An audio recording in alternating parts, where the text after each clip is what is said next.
Welcome, everyone. We'll start in about 1 minute. So I'd like to invite you to take your seat. Don't be shy. You can come up front.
Oopsie.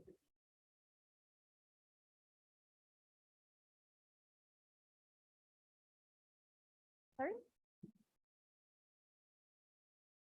When I don't know. So good afternoon, everyone. Thank you for joining. So that's the moment when I look at every one of you to request silence. Good afternoon, everyone. Thank you very much for joining. So my name is Sophie Falaha. I'm the Executive Director of the CEIMIA, the International Center of Expertise in Montreal on AI. I'm thrilled to welcome you to this event entitled Implementing Responsible AI, the Global Partnership on AI, Making the Case for International Multi-Stakeholder Collaborations.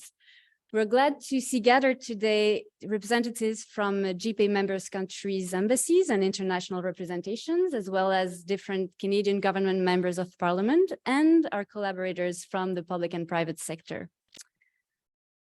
So a few words about CEIMIA, perhaps before diving into the presentation of today. So basically what we are, I mentioned it, the International Center of Expertise in Montreal on AI. We develop and implement high-impact projects in responsible AI, and we're one of the two centers supporting the work of the Global Partnership on AI. And now that you know what is CEIMIA a bit, what is a Global Partnership on AI?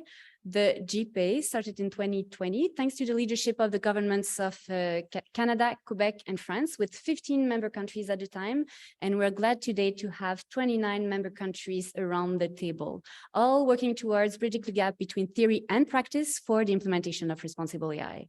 All of these members appoint experts to work on several topics related to responsible AI, data governance, future of work, innovation and commercialization. And that's where the CEIMIA comes into play.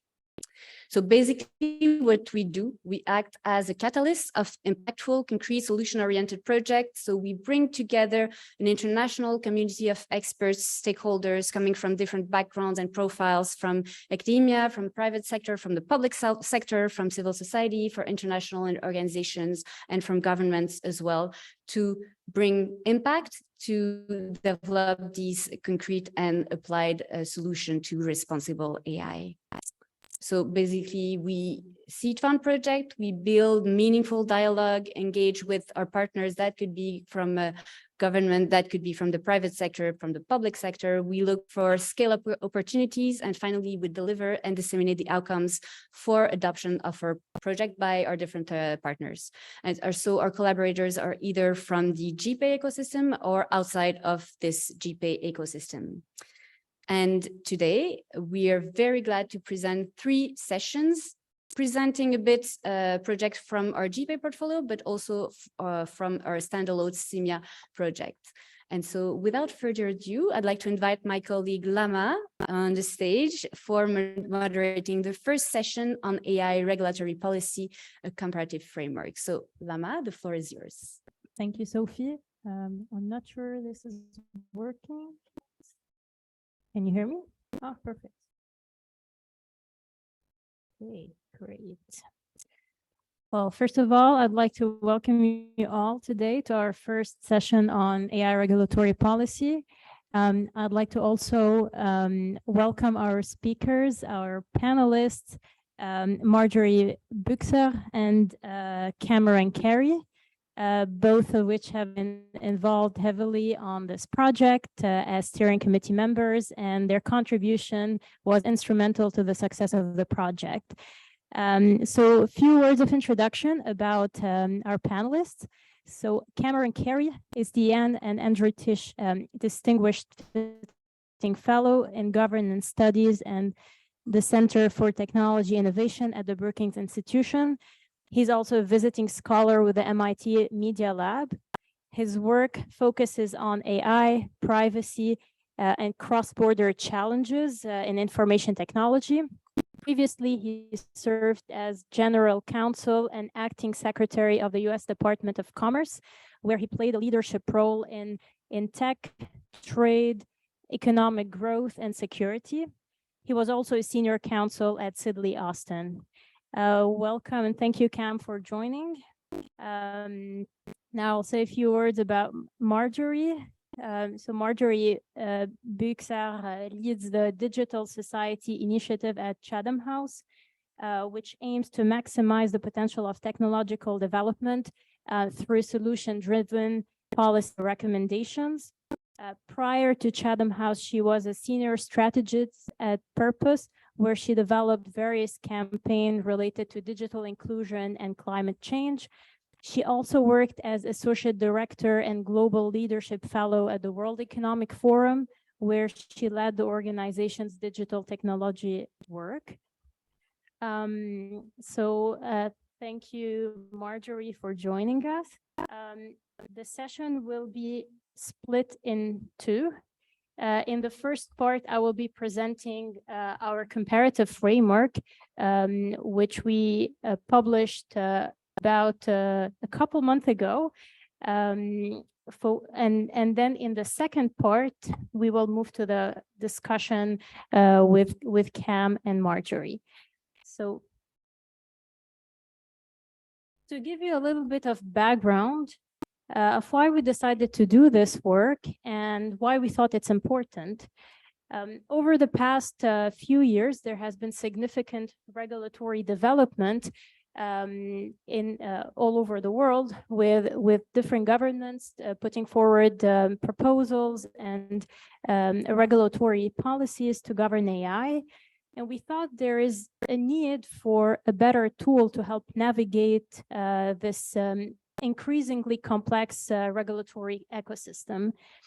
We wanted to better understand the differences and similarities in these approaches, and we thought this would be very useful for a variety of stakeholders, such as policymakers, that would help them to identify regulatory options when developing their own regulatory or updating their regulatory approaches, international foreign organizations working to increase regulatory interoperability and cooperation between governments, and also for the private sector, the big tech, as well as medium and small enterprises for understanding their regulatory, their compliance requirements. And on the longer term, this project aim to better understand the global influence of early movers in the field on the rest of the world. So, for example, to understand if there's a Brussels effect due to the AI Act, or a Bayesian effect, or if we're going more towards a fragmented or a landscape, or a more convergent landscape. So there has been a lot of resources out there, either very detailed approach, very detailed academic, or aggregate documents like repositories, etc., presenting those different approaches. However, we wanted to find a good sweet spot that would allow us to be more accessible to a varied audience.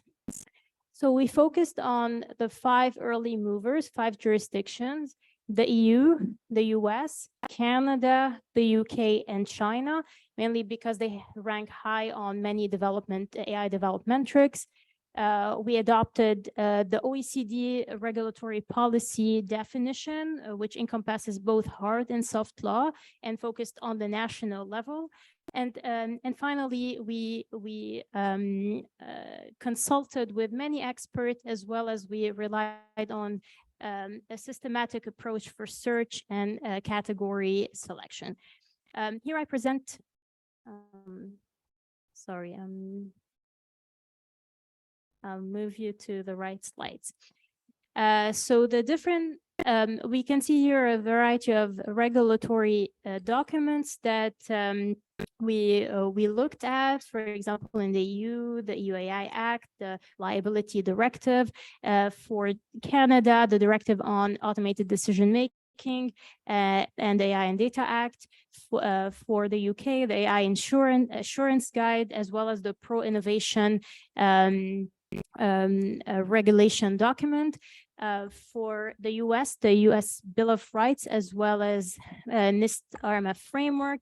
And finally, for China, we looked at both the overarching ethical document for strengthening ethics in technology and society, and the more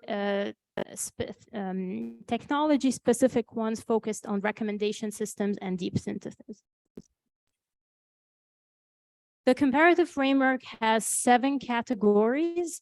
The first is a definition of AI, the key aims such as managing risk or improving innovation.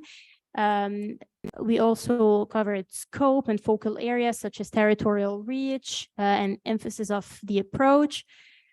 Most importantly, we looked at 3 key categories, which are the approach to risk. So how is risk or impact framed, descriptive, proportionate, etc. We looked at regulatory requirements and what activities or actors it applied to, and monitoring and enforcement, the main bodies involved in enforcement and the modes of enforcement, and finally mechanisms in place to revise these governance measures. So I'd like to cover the key findings from the 3 key categories that we covered. First is the approach to risk. So we see a tension mainly between the adoption of horizontal and overarching approaches, like in the case of EU and Canada, versus a more sector-specific approach in the US and the UK, and more technology-specific approaches like in China.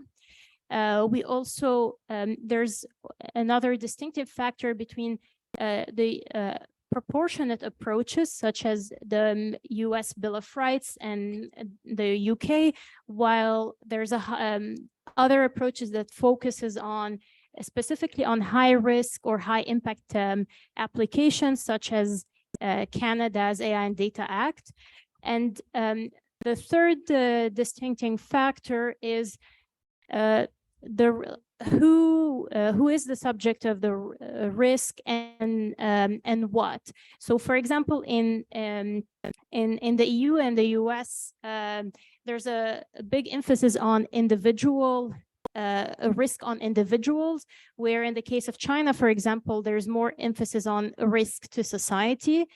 Another aspect is a risk of more the economic factors. So in the UK, looking at risk of missed opportunities, where in the EU, for example, they are interested in balancing between rights and innovation.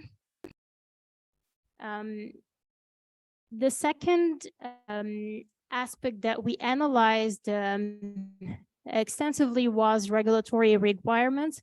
So there's also a tension between hard law approaches that are more adopted in the EU and Canada, while the US and the UK are adopting more an overarching soft law approach, so looking at voluntary principles or cross-sectorial principle, while also relying on regulators, sector-specific regulators for more, development of regulations or domain-specific hard laws. And in the case of China, there is also a more overarching soft law, the guidance for ethical, the ethical guidance for science and technology, but also there is technology-specific hard laws, such as for recommender system and deep synthesis. And finally, regarding monitoring and enforcement, we see also different approaches adopted by the EU and Canada, where they created new enforcement bodies, where in the US and the UK, they relied on the existing power of regulators.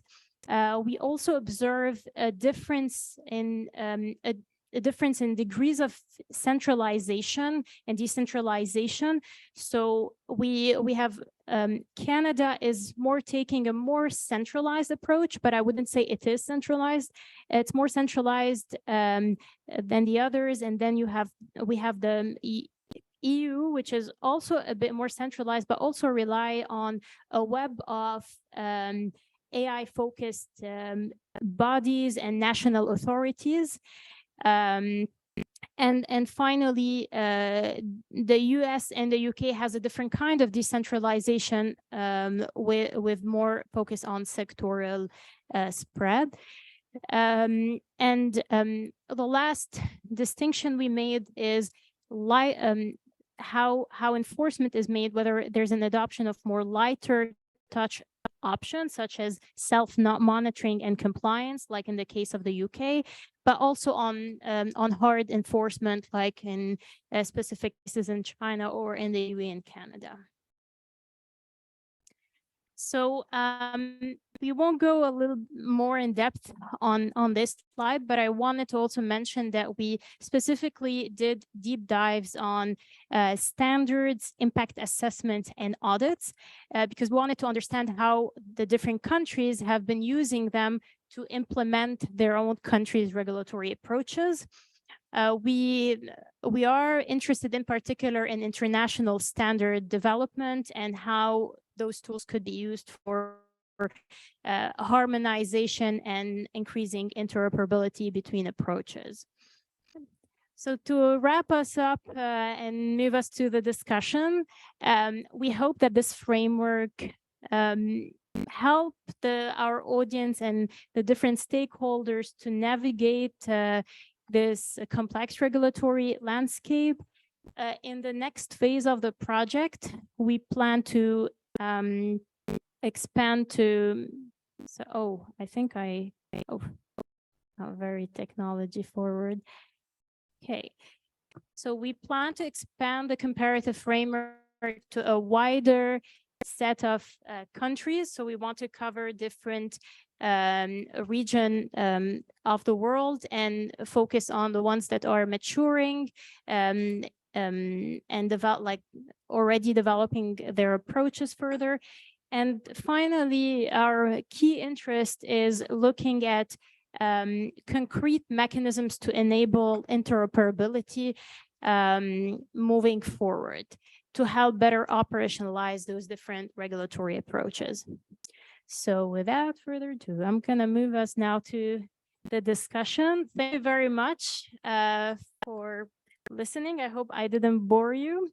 And we have our speakers here. All right. Can you hear me well? Cam, Marjorie? Great. Thank you again for joining us. So I'd like to just have a transitional question from our presentation to the discussion.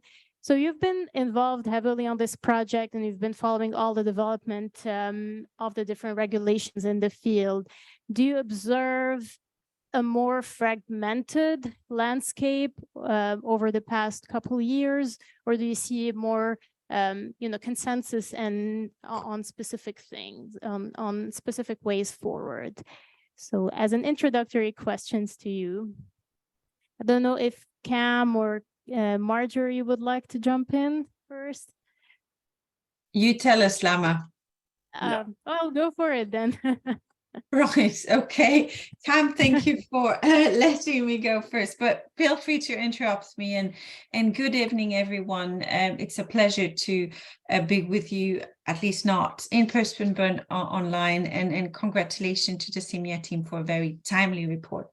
And it so happens that our discussion tonight is, happening in a context of what one could describe AI frenzy, and it seems that AI has now infiltrated all corners of society, from drafting high school essays to dispensing marital advice. And we can argue that we've essentially entered an era of mass adoption of this technology.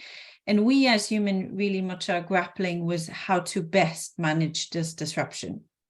And, Lama, you presented some of the regulatory responses, and they've been relatively slow compared to the light speed adoption that we see today. But to your point, it has been quite prolific, and we do see a mushrooming of policy and legislative process from across many different jurisdictions. And I think to start with, it's important to recognize that we no longer asking the question whether states should regulate AI as technology, but more how they should do it. And really, that's the how that varies significantly between countries of, different kind of style, democratic or not, but also between democracies. And I think, Lama, you highlighted very well that your report clearly, I think, highlights that the regulatory and policy approaches to governing AI really still remain conceptualized and developed within national and regional frames, and very much in line with domestic policy and legal traditions. And if you take the EU and the US, for instance, there are many efforts to coordinate to some extent those practices, but you see still critical differences in terms of how they try to approach a question. And from the AI Act, this notion of risk assessment and mitigation is really rooted and resonating in this more generalistic, holistic, and protective approach of the EU that we have so seen with the GDPR. So it's much more l'Europe qui protège. And if you look at the US, it's a much more sector-based, self-regulatory stance that links much more to, innovative industry-led growth.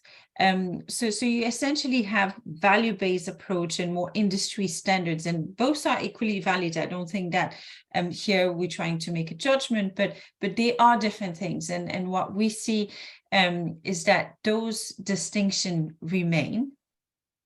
And one is much more discussion about, democratic principle, fairness, accountability, and transparency. And the other one is much more about technical specification. And the fact is, AI is a transnational issue. And, it poses existential risk to humanity to some extent. And therefore, I think it's really important to recognize this different approach and potentially recognize their complementarity. And more generally, I think there's a bit of a vacuum in terms of leadership, or sort of, you mentioned the Brussels effect, and for instance, the GDPR is a good example of that. We probably need strong leadership when it comes to AI regulation from a democratic standpoint. And I think that's what we would recommend in terms of how could we create greater cooperation on those quite different approaches relating to AI. But I'm going to pause there because I'm sure Cameron has more to say. Okay. Well, thank you, and it's good to be here today. I had the opportunity a couple of weeks ago to be in Ottawa when this was originally scheduled during AI Week, but I'm glad at least I can be there remotely today. As Marjorie said, we are seeing an extraordinary explosion of interest and rapid development in AI, and while the regulatory developments are certainly not moving at anything like the same pace, they are also moving quickly, and there have been new developments since this report came out, as governments in part, I think, are trying to respond to events. And I think it's important to keep a focus that what is described in CEIMIA's report is by and large a work in progress. Canada is legislating on the government's C-27 bill. The AI Act is still in progress. Everybody is working this out as they go along, and to a great extent, both on the research and development stage and the applications of large language models, as well as when it comes to regulation. We are in the midst of a gigantic worldwide design build project, and really figuring it out as we go along. But since the report came out in February, we've seen, for example, the European data protection regulators, first the Italian regulator and then the European Data Protection Board say that they're investigating the use of data in large language models, OpenAI and others. The Canadian Privacy Commissioner announced it will do a similar thing. And in the US, states, California and others that have privacy laws are looking at using power over automated decision-making as a tool to get at artificial intelligence. And then just last week in the United States,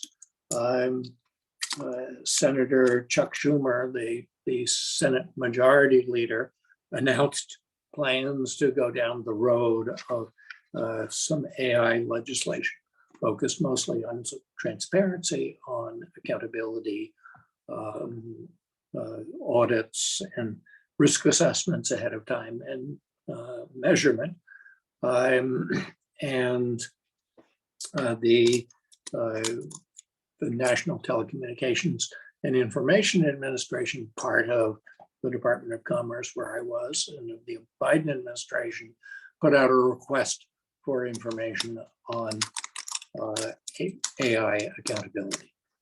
So I think it's important as we move forward with these efforts to take into account what Marjorie talked about, that AI is a worldwide development. No one country in given the scale of the data, given the cross-border and international nature of AI research and development, no single country can really effectively be the regulator here. So it's going to take collaboration. It's going to take looking at the avenues of sort of baseline practices that are presented in the CEIMIA report to develop the mechanisms that, even though the sort of broader systems may be different,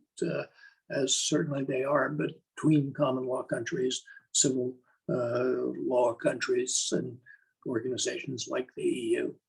But so, to try to align definitions, to align approaches to risk, and align on standards development, so that the mechanisms of the operation of AI, of auditing, of conformity assessment, can be the same regardless of the system. And that's the foundation that the CEIMIA report is laying in creating a roadmap as countries move forward here. It's also like very noteworthy all the work Cam and the team at the Forum of Cooperation on AI have been doing to increase cooperation and to call for more international standard development and adoption.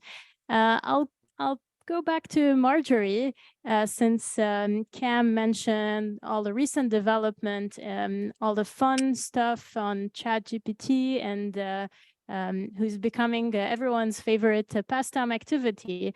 So I want to pass it back to you to discuss maybe more the challenges that those are imposing to regulation, but most importantly, on the way forward, like what should be the responses to that beyond just pure regulation and relying on governance? Thank you, Lama. And I completely agree with Cameron in the sense that, this is a grand human experiment to some extent, and that, it will be foolish to think that one nation will get it right from the onset, and that it will require work and it will require collaboration between nations, but also between the actors involved in the development and implementation of that technology. And so I think that what is also important is that to consider approaches to regulating AI that really accounts for its unique and unprecedented nature. And I'm not saying that it is the absolute disruption that maybe we have in the media, but this is for sure in its nature an experimental technology, and it's constantly evolving. And in that sense, we need to move away from maybe traditional static approach to regulation, where you essentially create a law and it's in the text and then you refer to it times and times again, to something that is a little bit more agile and allows for the constant evolution that we're talking about. And this is especially true in the context of generative AI and tools like ChatGPT, because the mass adoption of those systems really makes it harder to predict how the technology will live in society and impact human behaviors and practice. So it's very difficult from the onset to try to regulate something where ultimately we do not know the impacts and the risk it may have on the long term. And then I think that's always a fallacy to assume a stronger impact when the technology is developed, when actually we know there's really a long tail of this general post technology, and it's over time that really their impact on society is felt. And so the question really are, what are the instruments that would allow us and the policy community for the ongoing assessment and evolution of this technology. And you know, again, I would be hard pressed to say there's a silver bullet here. And I think we have to accept a high level of uncertainty. However, I think the few examples that we seeing in some of those new regulations that are quite promising, and they target the development stage. And this is, for example, red teaming, where you create essentially teams that are testing the vulnerability of a system, and that shouldn't be the people that created that system, but it could also involve the sort of the community that will be affected by it. There's also the notion of regulatory sandbox, which is basically creating a control environment where the technology can be tested, again, not only by developers, but by policymakers and others, so they start to interact with it before they have to finally legislate on it. I think, you know, beyond the development stage, there's also interesting practice that we may consider at the implementation stage. And I think one analogy that we like to use is, what is the AI Food and Drug Administration equivalent? And I think that the beauty with the FDA is that you do have FDA, you do have this really continuous risk assessment, and it is, you know, coupled with constant oversight, auditing, and post-deployment, where, you know, whatever product input is put into the world really is evaluated over time against direct and side effect. And I think this is a quite interesting approach, because especially again in the context where more and more people are using ChatGPT, it's really difficult to tell, you know, how a 15 years old is going to interact and comprehend that technology, and how it may affect them on the long term. So I think it's important to recognize this evolving nature and try to reflect the regulatory framework the best we can. So that's just some initial thought on this, on how we can better govern the technology as we sort of experiment it.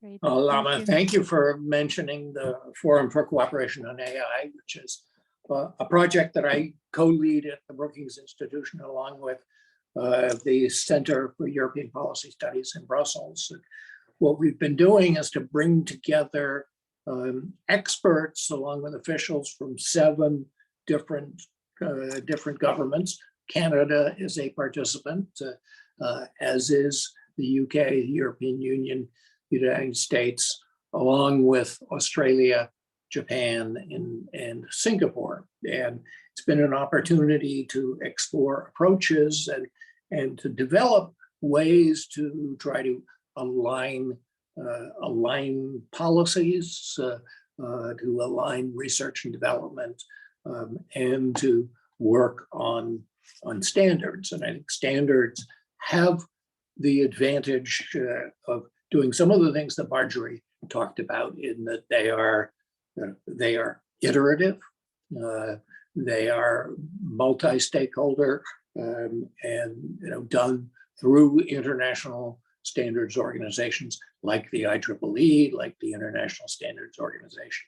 They are international, so they have standing across borders. So there is the opportunity to develop that. But I think one of the things that has emerged out of that in the US EU Trade and Technology Council is something along the lines of what Marjorie talked about, which is sort of an adverse event reporting system, which is a fundamental ingredient of the FDA regulation and a fundamental ingredient of what the analogy that she used, that I use as well, is human experimentation. You have review boards that look at that in advance, establish ways to mitigate human impacts, and there's the careful monitoring and reporting. And that is certainly something that has informed our understanding of AI, but in a very anecdotal way, that, oh, Amazon had a hiring algorithm that discriminated against women, and these things, and some of them take on a life of their own long after they've been improved, rejected, whatever. But to have these more in real time, more systematically, will really inform this process that we are all going through, that governments are going through and trying to iterate the policies, that companies, organizations, and individuals are going through as AI develops, and as we all try to understand better what it can do and where it will lead. Thank you both for a great discussion. It's always fun to have you around and to hear your great insight, but we'll have to wrap up. We've already been a bit late. I want to open it for our audience to maybe a few questions. Sure, please go ahead. Mic somewhere. There's a mic just behind you.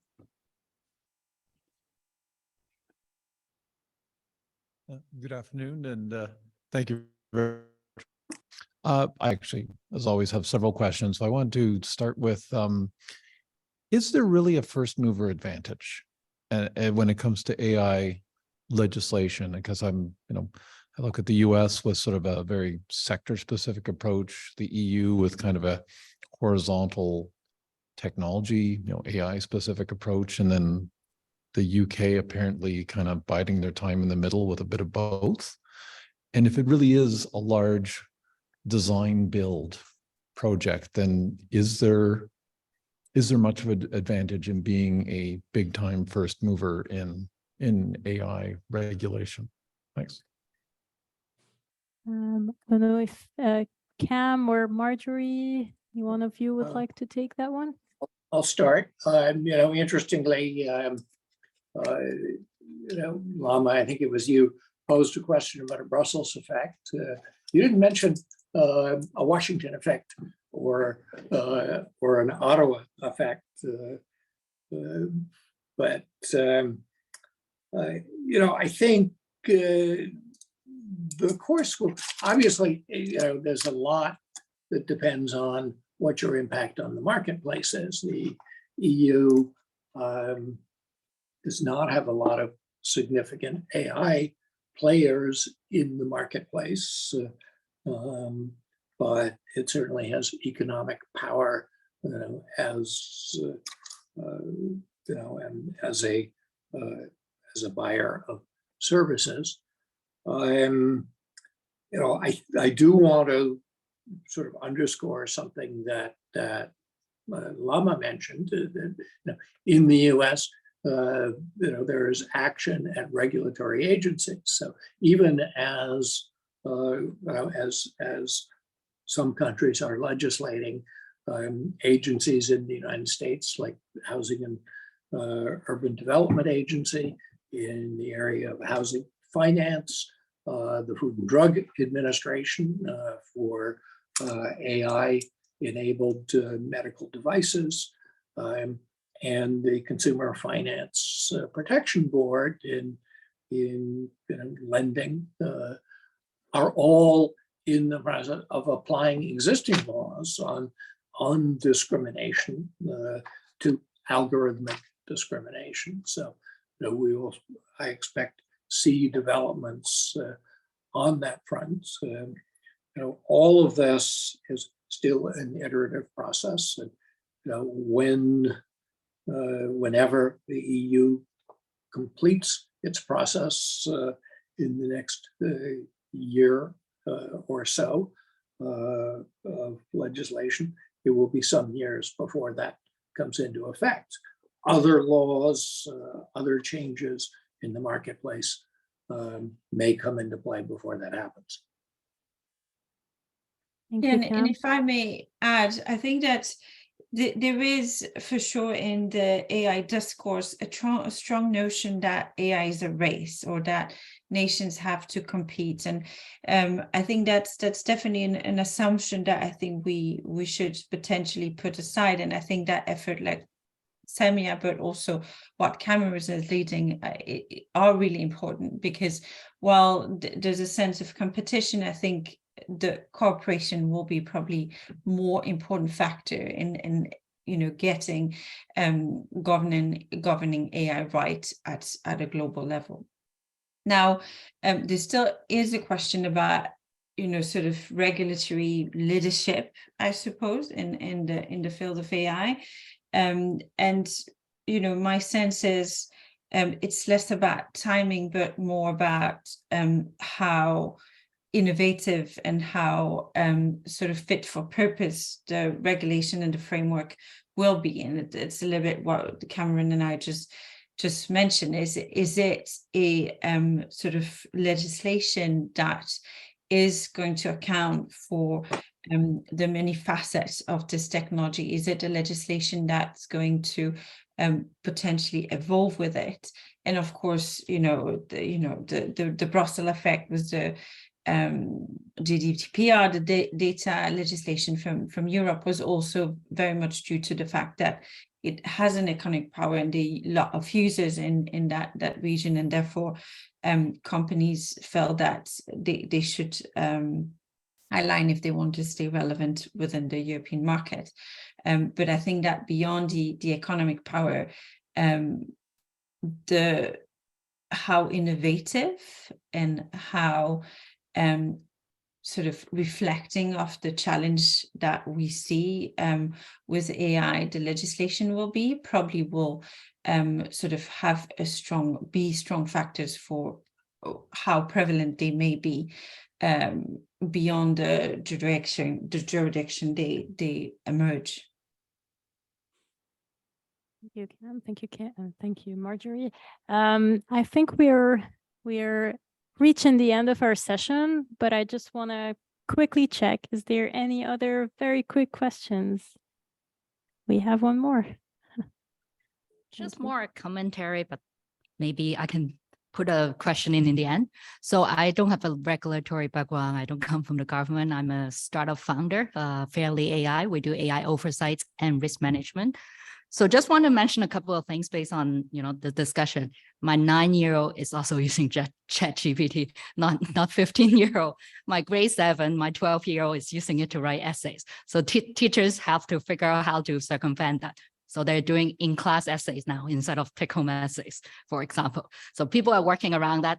I don't think people can wait for the legislation based on what I see. So we see, honestly, industry leader in their respective fields are coming to us. They all see it as a competitive advantage to get ahead of these regulations. Like one of you said, they all know it's coming. It's not a question of if, it's just when and how. So there's hope. I think it takes time. Like I said, it's a complex issue and people are trying to figure out what the right regulations are. But I see that on the ground, lots of leaders are already putting guardrails in place, are not waiting for regulations. Like the BSI, you mentioned medical device. So we actually did a pilot with them to how to audit AI medical devices. So that went last year. The news, we weren't allowed to talk about it, but the news just came out. So now it's official that they are starting a new AI medical device audit business. So my question to you as like regulator, figuring out these legislation, do you also propose for people to pause ChatGPT, or you want them to put guardrail in place now? Marjorie, yeah, that's a really good question. I mean, first of all, I don't think the purpose of the regulation should be to legislate every single algorithm. I think it's a framework, and if it already have an impact on industry practices, to some extent it has start fulfilling its role. So I think that's a very positive evolution, but you need policy pressure potentially to make sure that does happen. this happen in practice. With the question of pausing, I think my concern and where I would, and generally the people signing the letters, Joshua Bengio and others are, very sound experts and scientists. So I do trust their opinion greatly. But generally, I think the concern that we had when ChatGPT was launched and others is that, was the launch done in a way that really follow a thorough risk assessment and anticipated the use that we see today? And I'm not sure if the answer is yes. And equally, I think that what we see is a heightened competition between tech company that to some extent risk pushing them was sort of recalibrating their risk assessment, not for greater risk assessment, but actually lower ones. And this is not needed. I think that we can take time to consider how this type of technology is launched into society, so therefore I don't necessarily see the harm in a pause. I don't think there will be a pause. I don't think it's really realistic, but I think that calling for reflection on how we as a society integrate those tools is a good one. So just briefly, look, I don't think a pause is called for. I have respect for many of the authors and look forward to hearing from some of the significant signers when we convene our roundtables again in a couple of weeks. But I think we need the test beds. We need to keep iterating. We need to do it in thoughtful, mindful ways. But I think an interesting response to the pause letter from Timnit Gebru, the former Google researcher and ethicist, who's been very critical of their efforts. I'm saying that look, those are sort of long-term issues and vision of AI risks that's off in the future. There are more immediate risks to deal with, like accountability, like discrimination, and the power impacts of AI and of the data used. Those I think we have the tools to solve for. But we need to be moving those out. I appreciated what the questioner said about that people are adopting guardrails on their own. I think that needs to be part of it. I think we need to be looking at what further guardrails there need to be along the lines that Marjorie and I have talked about. Thank you very much, Cam and Marjorie. And thank you for the audience for the great question and for listening to us today. I'd like to pass it back to Sophie and my next colleague. And just a closing remark, we're interested and we're going to continue working towards more concrete approaches to enable cooperation and interoperability, but also to more agile and more innovative approaches to governance. And with that, I'll pass it back to Sophie. Thank you. Thanks, Sama. And I'll actually pass it to my colleague Arnaud, whom I'll invite to join me on the stage to moderate the second session on artificial intelligence for pandemic resilience. So, Arnaud, Can you hear me? Yeah? Yeah, very well. Okay. Thank you. Okay, so thank you everyone for being here again. So our session now, the second session is about the project called Pandemic Resilience. It's a project that came to life within GPAI in 2021 during the pandemic.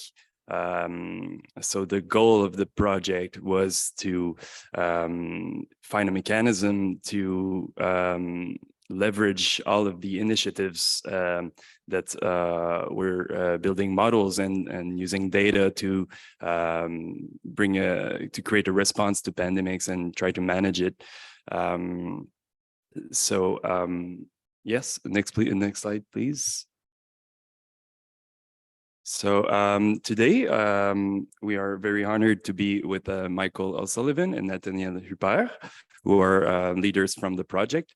So I will start by a quick introduction to them. So Dr. Michael O'Sullivan is an associate professor in the Department of Engineering Science and Biomedical Engineering at the University of Auckland. His main research interests are the application of operations research to complex systems, in particular the formulation of optimization and simulation models and the development of advanced techniques for solving these models.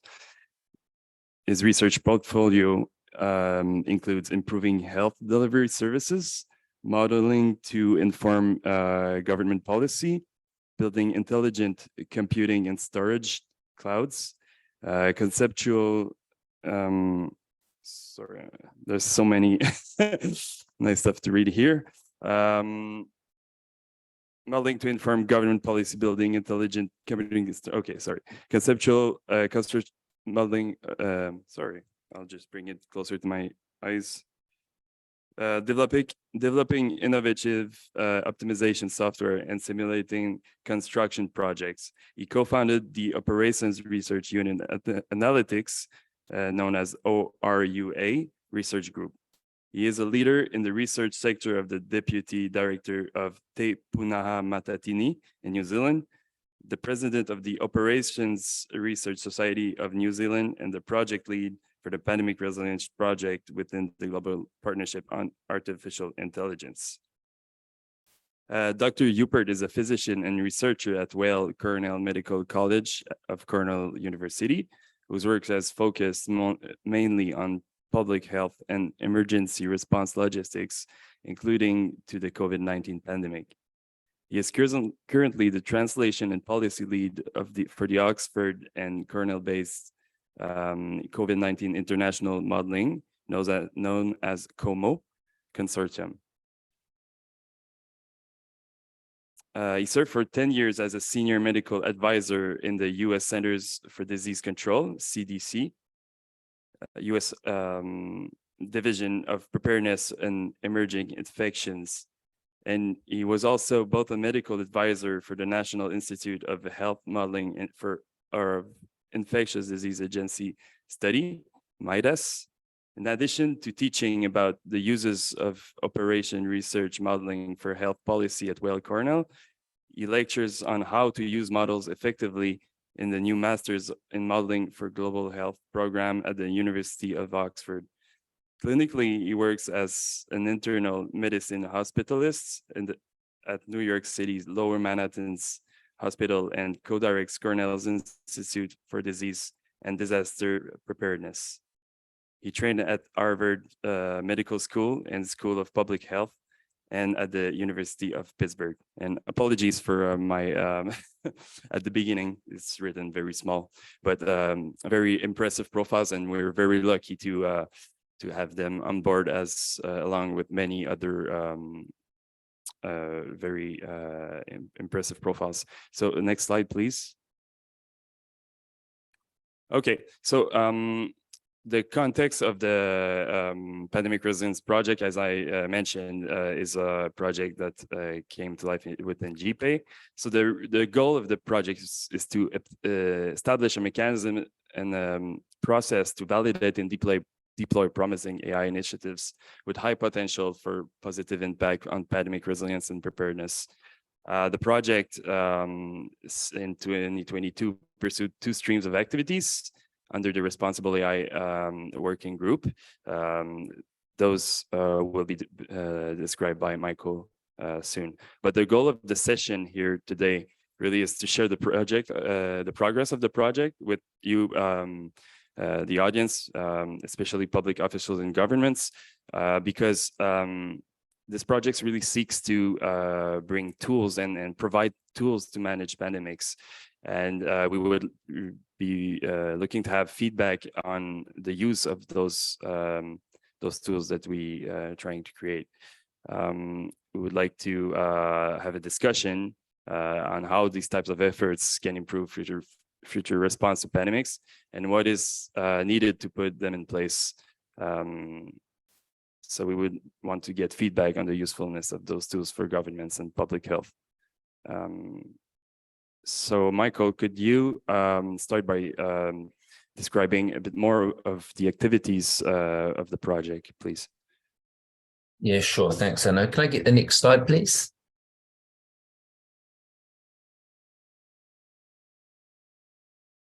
Tēnā tātou e hoa moa, ko haere mai nei ki te ako ina whakaro, kanui te mihi atu mō tō koto aranui, ki te ora mai ina kaupapa, o te rā kumutu I konei aku mihi mō tēnā wā. Nō reira, tēnā koto a tēnā tātou katoa. So that's just welcome to all of you, a traditional Māori welcome, just to help open up the space for the conversation we're about to have. Can I have the next slide, please? No arani me haina oku tupuna, ko saluan toko whānau, ko taratu toko hapori, e noho ana o ki ngā whenua, me ngā wai tapu o te karo amaki, tēnā kamihi, tēnā koto. So that's one of the traditions for Māori is to introduce yourself, and this is where I come from. So I'm originally from Ireland and Chinese descent, and I live in Te Aratu in Auckland in New Zealand, and that's the lands and waters of Te Karo Amaki, which is the indigenous people of that area. Next slide, please. So the AI for Pandemic Resilience Project really is looking to go forward from all of the data and the modeling that was done during the COVID-19 response, and this was done all throughout the world. So I was involved in some of the modeling and response work within New Zealand. And really, we want to leverage that modeling to try and provide a platform where we can rapidly deploy standardized, consistent models for future pandemics. So this is springboarding off an earlier project, which was happening during the pandemic, in which promising AI initiatives for COVID response were identified. And then the Pandemic Resilience Project initially was looking to see if we could help these initiatives inform the COVID-19 response, and it sort of evolved a little bit from there. Next slide, please. So the first stream of work really is looking at those initiatives that were identified originally, extending that. So we surveyed out to various people who were working on pandemic response and AI for pandemic response. We added information to the initial gathering of data. We're now turning that into a searchable repository. You can see a screenshot of what that repository is going to look like very soon. And the main idea there is to just provide the information so policymakers and researchers can have a look through and see what was done during the hive of activity during COVID-19 and see if there's anything useful in there for future pandemic preparedness or even other uses of AI. Next slide, please. So stream 2 initially was looking to select some of the AI initiatives that we thought had good promise in terms of their scalability, transferability, and provide some support to help those have bigger impact. Part of that was identifying similar AI initiatives to see if those AI initiatives could work together. Part of it was look to leverage these previous AI efforts in order to create better impact and maybe transfer them to new regions. And particularly for my part of the world around the Pacific, I was thinking for countries or regions where maybe there wasn't the capacity or capability to build these models, is to look to see if models built elsewhere could be moved into those regions. The project has evolved since then. As we all know, the pandemic was a very fast-moving thing. And the current state of the project is really creating a framework for pandemic preparedness, which uses an ensemble model, which essentially is a set of multiple models that were developed for the COVID-19 response, looking to make sure that that ensemble is able to be deployed across multiple locations, so across different countries or regions throughout the world. And also these models are consistent. So they're using this, for example, the same reproductive number for various variants of the COVID-19 pandemic. And we think that's really important to make sure that all our models are using, the same numbers in the same way. Next slide, please. And just to step back, where we feel this work sits within the overall pandemic preparedness, and thank you, Nathaniel, for this beautiful slide, is really looking at what is the impact of various different, first of the pandemic, but also various different initiatives to sort of combat pandemic. And that really is based on mathematics and simulations, which is behind a lot of the pandemic modeling throughout the world, but also looking forward to help provide support for decision making. So what can be done? And that really then gets down to what combination of interventions could be used to help mitigate not only public health outcomes, but also economic outcomes in various different countries. Next slide, please. So for the next 3 or 4 slides, I'm just going to briefly explain what we're trying to do in Stream 2. So throughout the world, various different modeling approaches to the pandemic were taken. So you can see here these 2 locations. They're using global parameters, which might be, again, as I said, the reproductive number of various COVID variants. You might lose location parameters, which might be the density of the population. And there may be some model parameters, which might be the number of iterations you allow a model to converge, or something like the number of hidden layers within a neural network. You have data on input data from locations that then combine with those parameters, feed into your model. Your model then makes a prediction. You then look at how that prediction works against what actually happened, and that gives you an idea of the accuracy of the model. And so this is happening. This is happening in multiple different locations throughout the world. Next slide, please. And a key part of that was often those parameters weren't known with certainty, and so you would calibrate those parameters to try and get the match the models as close as you can output data. So for myself, we were playing around a little bit with the number of people who were infected in the New Zealand population that we didn't know about, and that would then we would look at the trajectory of the pandemic evolution and see if how well they matched, and then we would adjust those initial parameters. So the key thing here is you can see, particularly with the global parameters, it might be that in 2 locations, the estimate for reproduction, the reproductive number, while it might be talked about, maybe it's not standardized. So the sort of lowest hanging fruit, and can we move to the next slide, please?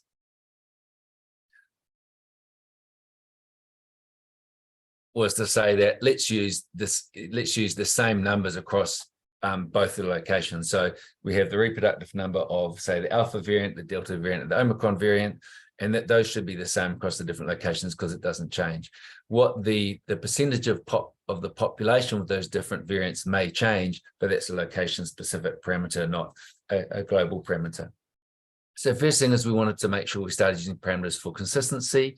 The next thing is we wanted to take the models and see if we could transfer them from one location to another. So next slide, please. So you see in this example, we've taken model 2 from location B, we've added it to model 1 from location A.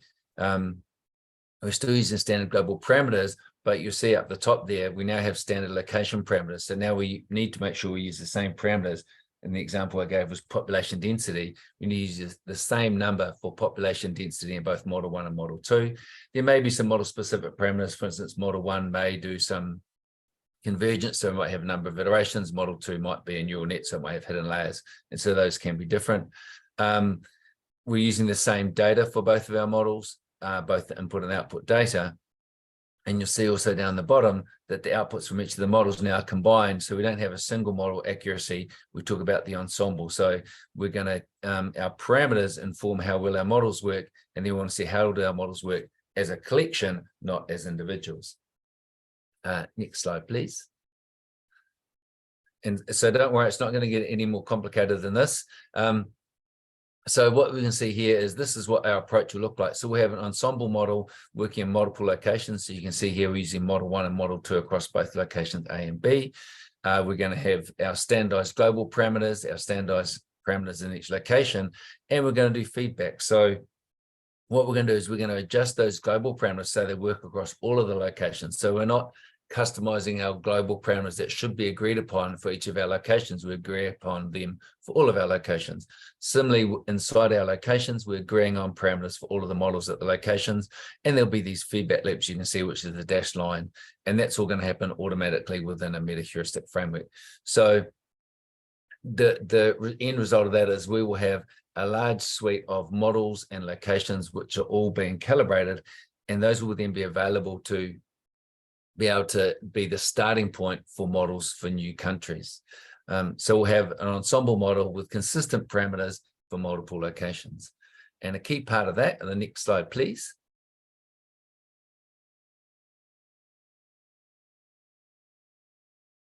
is the data, as you can see here. So the data is incredibly important in this, and that data needs to not only be accessible to our models, but also needs to be standardized to allow the models to run. And at this point, I'm going to hand over to Nathaniel, who's going to talk more about the importance of data. Over to you, Nathaniel. Thanks very much, Michael. If we could have the next slide. I just want to point out something about my background that I even though I've worked with the Centers for Disease Control in the United States, I've actually been a faculty member at Cornell the whole time. That didn't stop me from filling in as the inaugural director of their preparedness modeling unit in 2008, when literally they couldn't find anyone else to do the job. So we can have a sense of how far we've come from that moment when they had someone flying down from New York a couple of times a month to do this job.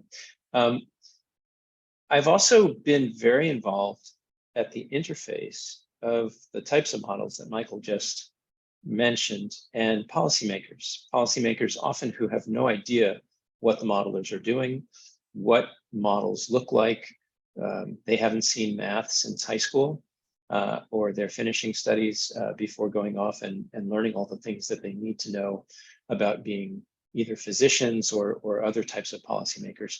So it's been an interesting, almost now a decade and a half of occupying this space. And that's a bit of what I'm going to talk about in just a second. So if we could go to the next slide.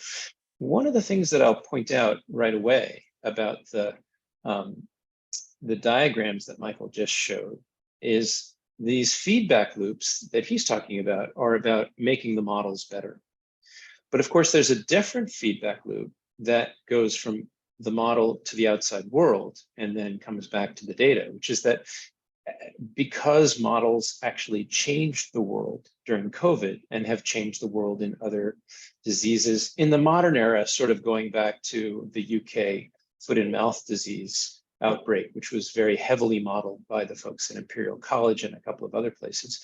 We know that the data that the models are based on actually has this interesting circularity, which is that the data is informed by and affected by the models themselves.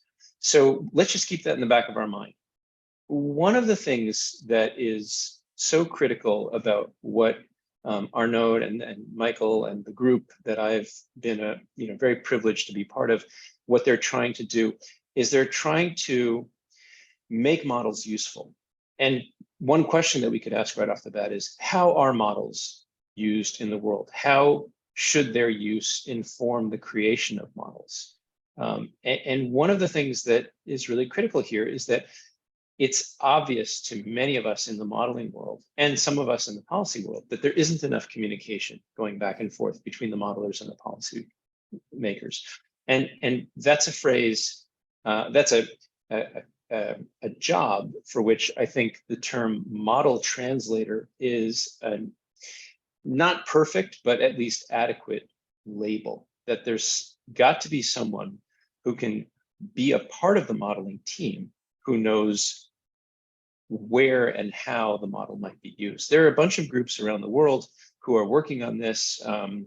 Saba Heinrich Krappels in Boston is creating policy labs. Louise Freebairn in Australia is working on participatory modeling.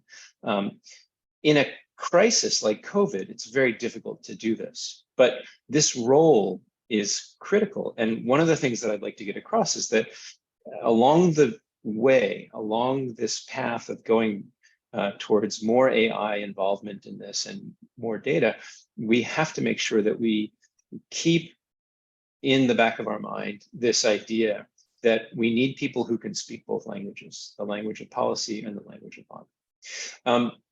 So there are really these two different worlds, and the common language, I would say, between the two is data. So let's go to the next slide and talk a little bit more about the importance of data and what we mean by data. This is a slide that I created just to convey to folks who weren't aware of the work that I was doing in my own institution of what it is that I've been spending my time doing over the last couple of decades. And what you can see is there's over on the left-hand side, this fairly standard representation graphically of the kind of social determinants of health. And from that, we can get a certain type of data, surveillance data during an outbreak, for example, other types of investigation data, or alternatively, data that's not going to change very much. So demographic data, geographic data, transit and travel data that's really critical for understanding how diseases transmit through, say, commuting societies. All of that interacts with the three circles that you see in the middle, which are part of our standard medical and public health system. And we've highlighted here in yellow a couple of features that sometimes show up when there are outbreaks like mass dispensing or surge capacity, and sometimes just are part of the regular day-to-day work of public health and medicine. So rates of disease in a given community, behavioral factors, and then what our logistics look like. We know COVID really stressed all of that globally. And then what countermeasures do we have on hand? What's in the supply chain, et cetera. That information too is part of what we mean by data, because all of that should go into making projections about where diseases are going and what their impact will be. For example, if you exceed your capacity for hospital care, you'll have a different outcome from your disease process in a given place. If you have one community where everyone takes mass transit and another community where everyone commutes in their own car, that will produce different diseases, even with the same original characteristics of the disease agent, as Michael was saying. So the example here, this hypothetical example of this graph, shows a variety of different outbreaks, all reflecting different criteria and conditions. And the idea of this ecosystem, this public health data analytic ecosystem, is that that information should be fed back into actions that are taken, management actions, control actions, or advisory actions that will then change what data the next phase of the pandemic will produce. If we could go on to the next slide. So that's the overall picture. To make this all happen, and I'm speaking both as a modeler and also as someone who's advised people at CDC and other places about what data needs to be available, none of this will happen without digitally accessible, standardized data. When I say standardized, it's at least standardized within a given modelable region. So that could be a country, it could be a state, it could be a WHO region.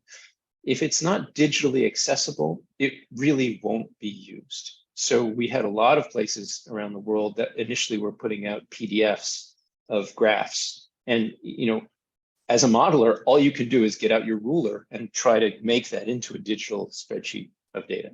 So digitally accessible standardized data is critical. And then the question is, okay, there's lots of potential data. What are the critical data elements? Well, modelers know from their efforts to create models which of those elements are more critical and which are less critical and which should be focused on. So this is another way in which these types of discussions can be, you know, pushed a little bit further down the road by collaboration between policymakers, or at least people who control data, and the modelers. When the standardization is at a certain level, then these ensemble models that Michael was describing and that the group is working on can be attempted. Without that, it's going to be limited to multiple modeling groups modeling on their own and then questions about whether the results are compatible. And in fact, I'm part of a different group that is global in reach that has a paper that's about to come out in the Proceedings of the National Academies of Sciences, where over a dozen groups modeled the same scenario. And yeah, you can get some general sense of where the modeling outputs are, but it's very much a different type of and a much messier type of output than what we think is needed for policymaking. It's my experience with policymakers is that it's not acceptable to say, here are the results, they're all over the map, you go figure it out. It's interesting that COVID has really crystallized this issue of governments as the role of data providers. One of the features of COVID was that there were a couple of non-governmental entities, like Johns Hopkins, for example, that provided on a global stage a lot of information and a lot of sort of pre-processed analysis of the data. But that data really still came and must come, we believe, from governments. And so there is a critical role of governments as providers of this data in the right format to make it useful in the long run for those very same governments. But we don't know what that looks like. And so I'm actually part of a project right now that's being funded by the Bill and Melinda Gates Foundation that is being essentially put forward by the WHO to look at what surveillance actually looked like for COVID. So we've got a group that's based at Weill Cornell's Medical Center in Qatar who've scanned the globe, literally looked at every WHO member state's websites and found what data was publicly available on the web. And we're analyzing that actually tomorrow morning. But this is one step in our process of trying to say what data was collected, is out there, how is it linked, et cetera. If you could go to the next slide, thanks. In all of this, it's really critical to remember that what we're not trying to do is say, we are going to create the master model, and the master model will tell everyone in the world what they should do. That is the opposite of this effort to make an ensemble model based on standardized data. I don't think any responsible modeling group did that for COVID, but there were misinterpretations of many of the outputs of models, the University of Washington model, the Imperial College model, where the public interpretation was, this is what needs to be done globally. That's never going to be the output of, I think, a responsible model. Each public health context is unique, and each public health solution on the basis of modelings needs to come from a model that is reflective of the local context, even if some of the elements are standardized globally. And so, again, a model translator plays a key role in this customization.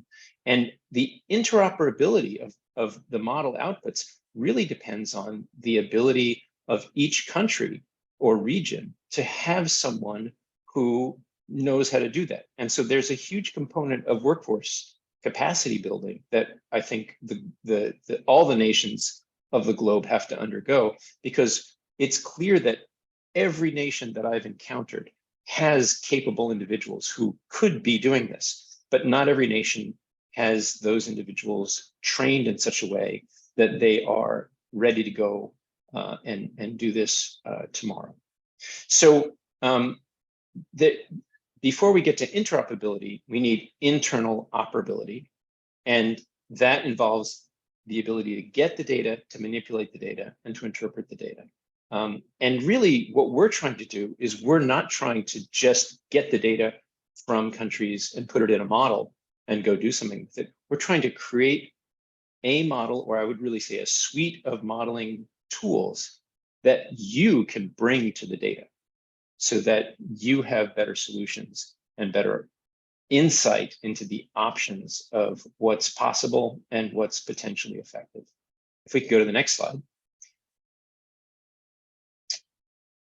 Right, now I'm going to hand it back to Michael. Thanks, Nathaniel. That was awesome.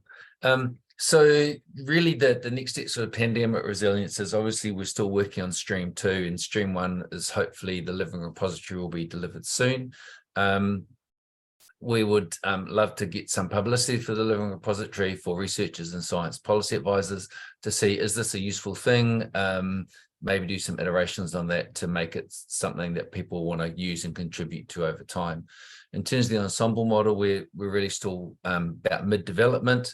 Also, one of the key factors that I saw from the COVID-19 response in New Zealand is there needs to be economic effects inside the model. So we need to be able to get that balance between public health outcomes and economic outcomes. A lot of testing, but we're really interested in partnering with countries to see if we can work with their public health policymakers. So I think the people that Nathaniel was just talking about, to try and see how usable is the modeling that we're trying to do. Would it be useful to help informing health policy? Can we easily take calibrated models for the locations we have data for and then bring that to a new location and quickly calibrate and provide a model for that new location? So we'd be very much welcome any feedback and connections. If you're interested in joining us, we'd love to connect with you. Next slide, please. So I'm not going to close yet. I think now is the time, I know if I'm not mistaken, to open up for questions. Yeah, so thank you so much for this very, very interesting presentation. So we described the project Pandemic Resilience that tries to catalog and assess initiatives, bring them together, and try to come up with concrete tools, and so those tools could be deployable. So now we would be very interested in getting feedback from you. Would that be useful to you? How could this be deployed? Any comments or questions really are welcome. This is for the project a checkpoint also to collect input from the users of that kind of tools. Any question from the room? Hi, my name is Carl, and I work for a small modeling and simulation company called Exobolic. And what we do is when we're doing our modeling, the data, we're finding that in terms of AI governance, regulations, and basically modeling and simulating that, a lot of the stuff we go after is sort of topological invariance. So we're kind of looking at a world where there's so much data that data doesn't really inform your model very much. You've already sort of converged, even in these transient environments. So we're looking at modeling where I would call it almost small data, big noise. There's lots of adversarial, and you're dealing with the signal to noise issue. So I had a question for those of you with the OR background and the complex adaptive systems background. How do you define resilience? And do you have a separate metric for resilience at the local level and at the global level? And is it essentially data free? Because we're moving away from data and we're going for parameter free stuff, especially when it comes to AI policy update cycles. We know that the regulations take a long time to adapt. So, and it's something that I think for Canada and other smaller countries, we're never going to win the data-driven race. We're always going to be behind on data and data-informed modeling. So what we have a really good head start at is these kind of data-free approaches, or at least data oblivious and domain agnostic. So I'm wondering what kind of metrics you've put into your models that do that. So again, the main question is resilience. How do you define that locally and globally? And how much is it based on data and how much is it not based on data? I guess, I think it was Carl, was it? Yeah. Are you talking about the resilience of the models or the resilience of the society? Because if I said, what is the resilience number or index? How did you calculate that? Or is that just a buzzword? It's not like an actual metric, is it quantified or is it just? So certainly the resilience modeling that I've done, and that's been more around supply chains than pandemic modeling, is it's usually the idea. So there's a couple of concepts of resilience, which is how quickly can your system get back to at least as good as what it was, if not better? Yeah. can you, and then I So guess is that how in like a long? plastic deformation? Like, is it a graph theoretic or network theoretic type definition, or? Yeah, it was sort of like areas under the curve, if I'm being honest for that one. Well, So we're talking about a model. Is it a graph theoretic model, or is it a distributional model? that was a network flow model in that case. I mean, I think here, getting back to quote unquote normal would be getting back to no COVID. I don't think that's going to be possible. I think we're always going to have some level of COVID. So we're not going to get back to where we were in terms of COVID not being around, but I think we can get back to a level where COVID is present, endemic in the population, but it's somewhat under control. So the public health outcomes are okay, and the economic effects are not adverse. And so if you think about what that looks like in terms of resilience, one of the things I'm quite interested in at the moment, and I wish we were further along in our development, because I'd love to use this in New Zealand, is there's a fourth wave coming from what I've seen in the newspapers. And I'd love to know, should we be masking up in public transport or not? And in that case, from an operations research point of view, what we want to do is we want to add optimization into what non-pharmaceutical interventions should be in place. So should we say you need to social distance? I don't think so. Should we say mask wearing on public transport? Possibly. Definitely there's still, I unfortunately spent some time in hospital over the weekend, and I was mask wearing while I was in hospital and everyone was there. So in terms of resilience, I think the way we think about it in terms of pandemic modeling is, these time series of they're going up and they're going down, and we'd like them to, in terms of numbers, we'd like them to be down as low as possible. The question is, how quickly can we do that? I understand that data is tricky, and we're certainly looking to bring, as Nathaniel said, we want to bring the model to the data, because that's an easier way to do things. But it also means the data needs to be in standardized forms.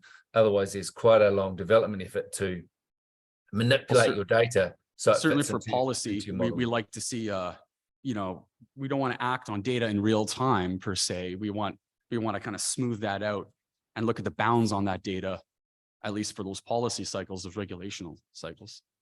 But thank you very much.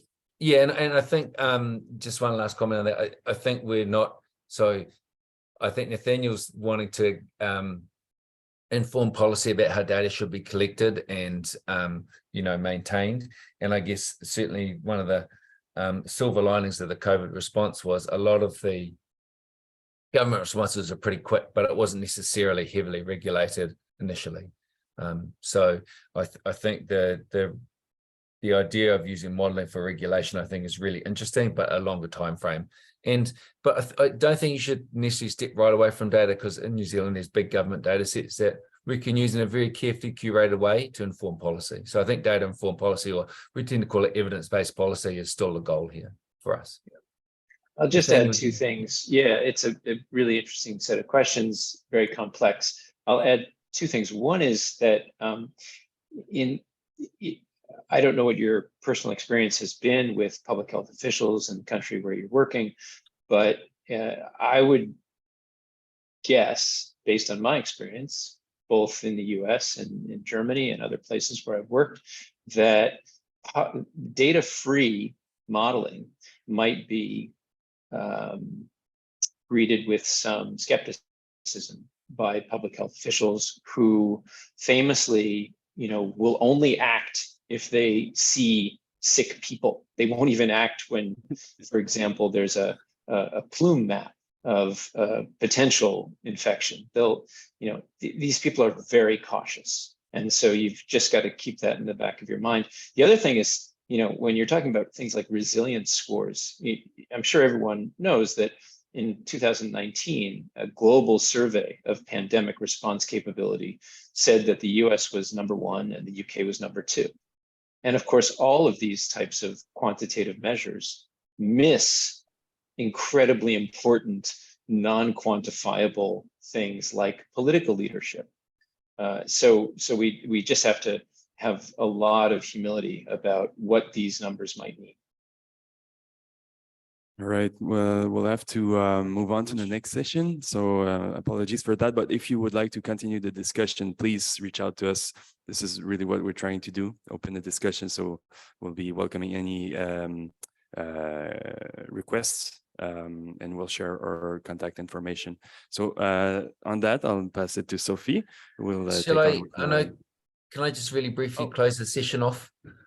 Yes, many apologies, Michael. We wanted to do the closing. No worries. So apologies, everyone. This is just now to close the session to free you up for the next session. Unuhia ki te uru tapanui, ki watea ki mama te nakau, te tinana, te wara I te ara takata, koe ara I rongo, whakailia ake te ronga. Ki tina, huie, and now you all have to say this with me, tai kie. Tai kie. Thank you, everyone. Thank you. All right, so Sophie. Thank you, Arno, and thank you very much to Mike and Nathaniel for this super interesting session. And thanks, Mike, for the opening and closing as well. Very nice. So I'd like to invite Professor Tanya Berger-Wolf to join me on stage for the last panel of the day. And we're also welcoming Professor Lee Dietrich online. So the last session for today is presenting a GPAI project. So presenting the responsible AI strategy for the environment with a focus on AI for biodiversity preservation. So I'm thrilled to have with me two experts that have played really an instrumental and foundational role into the project's development. Thank you, Tanya, for joining. She flew and just arrived in Ottawa before the session, so thanks very much.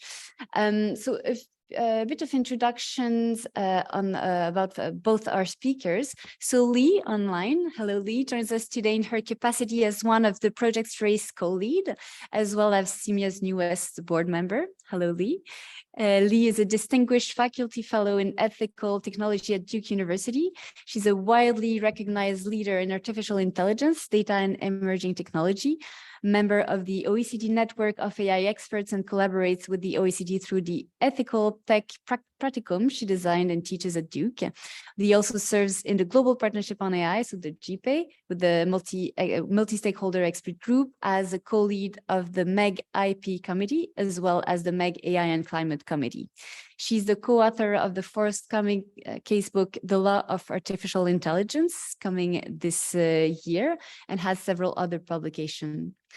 With a degree in electrical engineering and over 30 years of legal experience, Lee has had a long career bridging technology, law, and policy.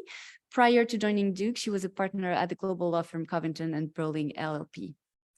Tanya Berger-Wolf joining us today in her capacity as one of the primary advisors for RAISE flagship deliverable for 2022, the Biodiversity Preservation and AI Report, which you will hear a bit more shortly. So Tanya is a professor of computer science engineering, electrical and computer engineering, as well as evolution, ecology, and organismal biology at the Ohio State University, where she's also the director of the Translational Data Analytics Institute. Tanya is also director and co-founder of the AI for Wildlife Conservation nonprofit WildMe and the Imageonomic Institute. As a computational ecologist, her research is at the unique intersection of computer science, wildlife biology, and social science. She's a TED and UN UNESCO speaker for AI on biodiversity conservation and is a member of several global AI and science efforts, including CNRS International Scientific Advisory Board of the AI for Science, Science for AI Center, the Global Partnership on AI, specifically on the Biodiversity Working Group. So we're incredibly fortunate to have both Lee and Tanya with us today to share their insights and perspective around the role of the project RAISE. So RAISE is the short for Responsible AI Strategy for the Environment that we'll use along the presentation. Perhaps before diving in really the details of RAISE and the biodiversity project in more details. So really diving into the nuts and bolts, I'd like to give a bit of intro and background info about the RAISE project, so the Responsible AI Strategy for the Environment. So the ultimate objective of the project RAISE is to develop and operationalize a global, responsible AI adoption strategy for the environment. So currently the work of the project is focused really on two main pillars. So AI for climate action and AI for biodiversity preservation. The first pillar was started in 2021, and we launched our climate and AI report in 2021 at the COP26 in Glasgow, and it was intended to help guide the action of governments around how to support responsible adoption of AI for climate action. When it was launched, a report, so at the COP26 in Glasgow, it was well received by the science community as well as the international governmental community. So in 2022, we did a similar exercise focusing on biodiversity. And so we published at the COP15 in Montreal last fall, our biodiversity preservation and AI report. So these two main roadmaps lay the groundwork for assessing the intersection between AI and environmental action. So from there, Project RAISE really takes foundational recommendations from the works and really move it towards implementation. So translating it in tangible, practical, and really very much applied projects. And with that roadmap in mind, we conducted and we developed partnership for implementing action. And so it's really by drawing on the collective perspectives, background, and expertise of our partners that the Project RAISE is able to accelerate the progress towards innovative solutions to complex and global challenges such as climate action and preserving biodiversity. And an example of project, an example of actioning one of the recommendations from these roadmaps is a project that we call the Net Zero Data Space Initiative, where Quebec and Canada, through the CEIMIA, have worked with the United Kingdom to create or an ideation, I would say, of a collaboration around an international climate data space for AI-ready data sets with the aim of supporting key actors, key sectors in their transition to net zero. So this project will take place over the next 2 years with a funding commitment from the UK government of 1.2 million British pound, and really present concrete solutions on adopting one of the climate and AI action roadmap recommendations. So as Project RAISE continues, CEIMIA will seek to develop more and more on these initiatives in partnership with different types of collaborators. So if ever there's an interest on your part, don't hesitate to reach out to us, and we'll be happy to discuss. Now, I'd like us to dig a little deeper into RAISE and to the responsible AI strategy for the environment in general. And so, Lee, as one of the project co-leads, could you please further describe the core aspects of the Project RAISE and explain how it works, and how all the work can be used to spark applied efforts at the intersection of AI and the environment? Great. Thank you so much, Sophie. And thanks to all of you for attending and listening to our report. I mean, I think to just take a step back, one of the important things is to highlight for the global community, which these reports do, on how AI can be used to promote not only prosperity, but also social good.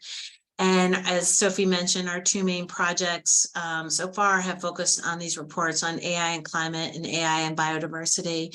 And at a high level, the reports really do three things. I mean, one, they teach exactly how AI can be used to help advance efforts to fight climate change or biodiversity loss. Two, and I'll get into some of the specifics, it's a call to action. You know, with every good outcome that we want, we have to invest certain times and resources. So it sort of explains and is a call to action to try to get the global community, get governments to unite around that. And three, through our research, we've laid out a roadmap of exactly how we can go about doing it. You know, what is the pathway for operationalizing it? And to do both reports, we followed similar methodologies. As the slide indicates, you know, these are not surprisingly really hard problems to address. You know, climate change, biodiversity loss. I mean, they're two of the most pressing issues of our time. And to figure out how to solve it, we really did need to reach out to the global community, pulling together diverse stakeholders, people, you know, who have expertise on the AI side, people who have expertise on the scientific side, We wanted to pull together an inclusive community. And this slide just highlights some of the organizations that we've collaborated with in connection with our work. And in doing this, we also put together expert groups, and we were so grateful to Tanya and the other experts for working super closely with us to inform our report. I think the second thing that was really critical in terms of our work is we wanted to show examples. And if you read through the climate report, you read through the biodiversity report, there are lots of examples in terms of how AI is being used to both address climate change and biodiversity loss.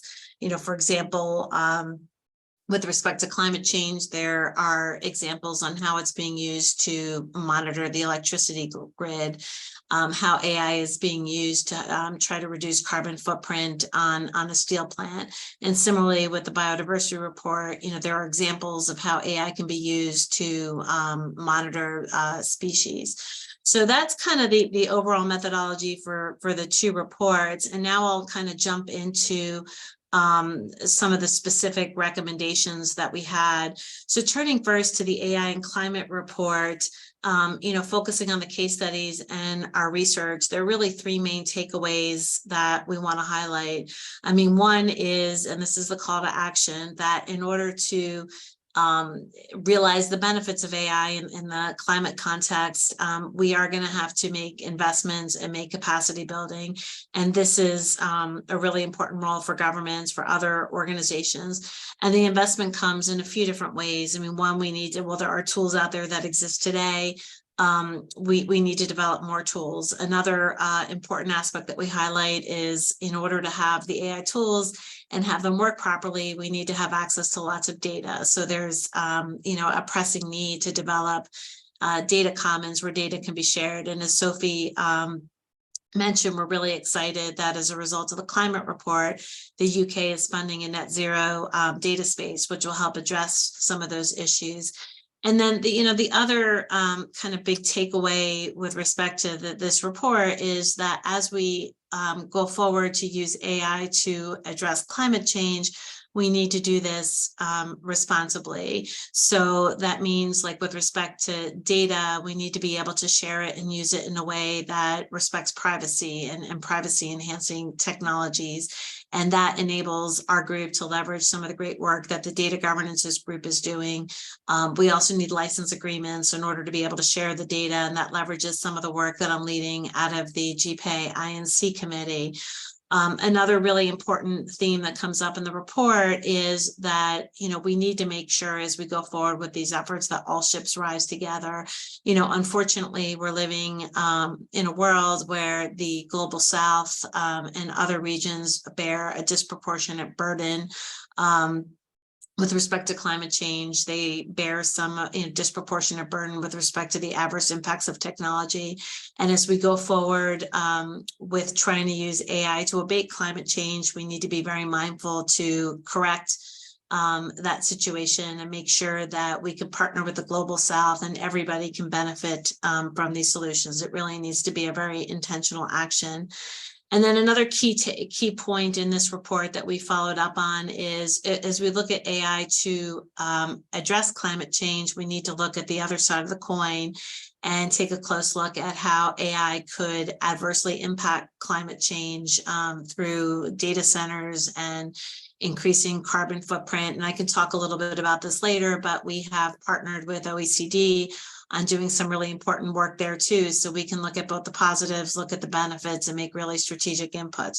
So that's just kind of a high level summary of what we've done with respect to AI and climate. And now I'll just say a few words with respect to AI and biodiversity. And again, we're super grateful to Tanya and the other experts for helping us with this. You know, we chose this topic, and Tanya will elaborate on this more, because biodiversity loss is also just reaching crisis mode in terms of its impact on a wide range of species. And it was our impression that not enough organizations were really looking at, you know, how can we use artificial intelligence to try to reverse some of these changes. You know, another thing I learned as somebody who did not come from a biodiversity background is that with biodiversity loss, it not only affects, the species that are impacting extinction, but given our global ecosystem, it really impacts all living creatures. So this also, like climate, is a pressing crisis. And, I think some of the lessons that we took away from this report were, that AI can be used for a lot of beneficial purposes. For example, through artificial intelligence, we can increase our understanding of biodiversity trends, so we can be smarter about how we make decisions. We can understand where the problems are most acute. AI can also be a really effective predictor of where we may not have biodiversity loss today, but where it's threatened to come tomorrow. AI can also be an important tool for informing biodiversity decisions and optimizing actions that we take. Another important issue that came up in this report, as well as the other report, is we need to avoid greenwashing. We need to make sure that as companies and information gets reported, we're not only reporting the good and not reporting the bad. So, those are some of the key takeaways. Tanya will elaborate on that more. And, once again, there's a big call to action here that, one, this issue needs more attention. Two, like with climate change, it's going to require more investment. It's going to require resources. That's both in terms of tools, it's in terms of data. And, unfortunately, with biodiversity loss, we've seen increasingly adverse impacts on the global south. And as we go forward, we have to be super intentional to address that. And, with these blueprints, the last thing I'll say before I turn it back is, these are call to actions. We want to be able to coordinate with and collaborate with the governments. We want to hear what issues resonate with you. And we'd like to see more projects go forward like we have with the net zero data space, where we actually take some of these great ideas, partner with you, reach out to our broad networks, and actually move it forward with action. So back to you, Sophie. Thanks very much, Lee, for describing these, our two pillars, I would say, of the project RAISE, and really for highlighting like critical bottlenecks and the call to actions as well.